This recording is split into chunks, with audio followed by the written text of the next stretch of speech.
ইফতারে যখন এখান থেকে ঠান্ডা ঠান্ডা এক পিস ডাবের পুডিং খাবেন তখন মন প্রাণ কলিজা তো ঠান্ডা হবেই, সারাদিনের ক্লান্তিটাও দূর হয়ে যাবে এক নিমিষেই। আসসালামু আলাইকুম। আজকে আমি আপনাদের সাথে শেয়ার করব খুবই রিফ্রেশিং একটি ডেজার্ট। আজকে তৈরি করব ডাবের পুডিং। মাত্র 2 থেকে 3টি উপকরণে খুব সহজেই তৈরি করে নেওয়া যাবে খুবই মজাদার সুস্বাদু ডাবের পুডিং। ডাবের পুডিং বানাতে যে 3টি উপকরণ লাগবে তার মধ্যে প্রথমে হচ্ছে ডাব নিয়েছি। আমি এখানে 2টা কচি ডাব নিয়েছি। তো আমার চেষ্টা করবেন আপনারা কচি দেখে ডাব নেওয়ার জন্য। আর ডাবের ভিতরে যদি ডাবের শাঁস থাকে তাহলে খুব ভালো হবে। তো আমি একটা কচি নিয়েছি, আরেকটা হচ্ছে একটু শাঁস ছিল। একটা পুরোপুরি কচি ছিল, আর একটার ভিতরে আর কি ডাবের যে শাঁস থাকে, শাঁসযুক্ত ডাব, ওই ডাবটা নিয়ে নিয়েছি। আরেকটা কথা বলে রাখতেছি, তো এখানে কিন্তু ঝুনা নারকেল বা হচ্ছে নারকেল নেওয়া যাবে না, তাহলে পুডিংটা খেতে ভালো লাগবে না। আর ডাবের পানিটা যেন মিষ্টি হয় ওই টাইপের ডাব নিলে বেশি ভালো হবে। তো আমি এখানে 2টা ডাব থেকেই পানিগুলো নিয়ে নিলাম, নিয়ে তারপর হচ্ছে পানিগুলো ছেঁকে নিচ্ছি যাতে করে ডাবের পানিতে কোনো রকমের কোনো ময়লা না থাকে। তো ছেঁকে নেওয়ার পরে তারপরে চলে যাব আমার পরবর্তী ধাপে। তো আমি এটা ছেঁকে নেওয়ার পরে একপাশে রেখে দিয়েছি, আর এখানে একটা কোরানির সাহায্যে আর কি, তো আমি এখানে ডাবটা কুড়িয়ে নিচ্ছি। ডাবগুলোর সবটুকু শাঁস আমি এখানে তুলে নিয়েছি, বাকিটা আমি হচ্ছে ডিজাইন করে নিচ্ছি। চলে যাব পরবর্তী ধাপে। ছেঁকে নেওয়া ডাবের পানিগুলো আমি একটা প্যানে নিয়ে নিচ্ছি। সবটুকু পানি আমি এখানে দিয়ে দিব।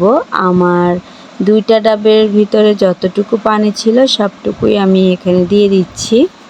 যে ডাবের পানি বেশি মিষ্টি লাগে সেই ডাব দিয়ে পুডিং তৈরি করলে পুডিংটি খেতে অনেক মজা লাগে।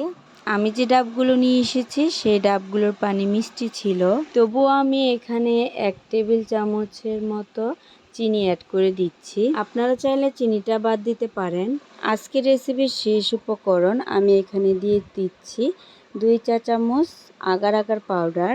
ডাবের পানিটা কিন্তু এখনও গরম হয়নি, ঠিক এই অবস্থাতে আগার আগার পাউডারটা দিয়ে দিতে হবে। পানিটা গরম হয়ে গেলে আগার আগার পাউডারটা দিয়ে দিলে পাউডারটা মিশতে চাইবে না আর দলা দলা পাকিয়ে যাবে। যে কোনো তরল ডেজার্টকে জমানোর জন্য আগার আগার পাউডারটা ব্যবহার করা হয়। আপনারা চাইলে এখানে হালাল জেলাটিনটাও ব্যবহার করতে পারেন। তো আমার কাছে আগার আগার পাউডারটা ছিল, তাই আমি ওটা দিয়ে রেসিপিটা বানিয়ে দেখাচ্ছি। যে কোনো সুপার শপ, গ্রোসারি শপ, মুদি দোকান বড় বড়, সেখানে খোঁজ করলেই এই আগার আগার পাউডারটা পেয়ে যাবে। ভালোভাবে নেড়ে চেড়ে আমি আগার আগার পাউডারটা আর চিনিটা ডাবের পানির সাথে মিশিয়ে নিয়েছি। এবার অনবরত নেড়ে চেড়ে ভালোভাবে মিশিয়ে অপেক্ষা করব বলক আসা পর্যন্ত। অনেক সময় ধরে এগুলোকে জাল করে ঘন করার কোনো দরকার নেই। 2-3 বারের মতো বলক আসলেই আমি মিশ্রণটাকে চুলা থেকে নামিয়ে নিব। কোনোভাবেই ঠান্ডা করা যাবে না। যে পাত্রের মধ্যে পুডিংটা ঢেলে সেট করবেন সেই পাত্রে ঢেলে নেবেন। তো আমি এখানে একটা বল ছিল, তো বলের ভিতরে ঢেলে নিচ্ছি। আপনারা চাইলে পুডিংয়ের যে বাটি পাওয়া যায় ওই বাটিগুলোতেও মিশ্রণটি ঢেলে নিতে পারেন। আর এখন আমি দিয়ে দিব ডাবের শাঁসগুলো দিয়ে একটা চামচের সাহায্যে আমি নেড়ে চেড়ে ভালো করে সেট করে নিব, মিশিয়ে নিব আর কি, সব জায়গাতেই যেন ডাবগুলো ভালোভাবে বসে যায়। ডাবের পুডিংয়ের আসল টেস্টটাই কিন্তু নিয়ে আসে ডাবের শাঁস, তাই এগুলো একসাথে অনেকগুলো না দিয়ে অল্প অল্প করে দিয়ে মিশিয়ে নিতে হবে। তাই একটু ডাবের শাঁসটা বেশি পরিমাণে দেওয়ার চেষ্টা করবেন, তাহলে পুডিংটা খেতে অনেক ভালো লাগে। নর্মাল টেম্পারেচারে পুডিংটা রেখে আসার জন্য এভাবে রেখে দিব 30 মিনিটের জন্য। যখন নর্মাল টেম্পারেচারে এসে যাবে, পুডিংটির বাটিটা এখন আমি রেখে দিব নর্মাল ফ্রিজে আরও 30 মিনিটের জন্য। এতে করে পুডিংটা পুরোপুরি সেট হয়ে যাবে আর ঠান্ডাও হবে পুডিংটা। এখানে আরও কিছু ডাবের পানি, ডাবের শাঁস রয়ে গিয়েছিল, সেগুলোকে অন্য কয়েকটি বাটিতে আমি সেট করে নিচ্ছি। তো এখানে আমার ফিরনির একটা বাটি ছিল, ওটাতে আরগুলোতে হচ্ছে সেমাইয়ের যে বাটি থাকে ওগুলোতে আমি সেট করে নিব। এগুলো 10 মিনিটের মতো নর্মালভাবে থাকলেই সেট হয়ে যাবে। ছোট বাটির পুডিংগুলো সেট হয়ে গিয়েছে। প্রায় 1 ঘন্টা পরে পুরোপুরিভাবে বড় পুডিংটা সেট করা হয়ে গেছে। এবার আমি একটা প্লেটের ভিতরে পুডিংটা ঢেলে নিচ্ছি।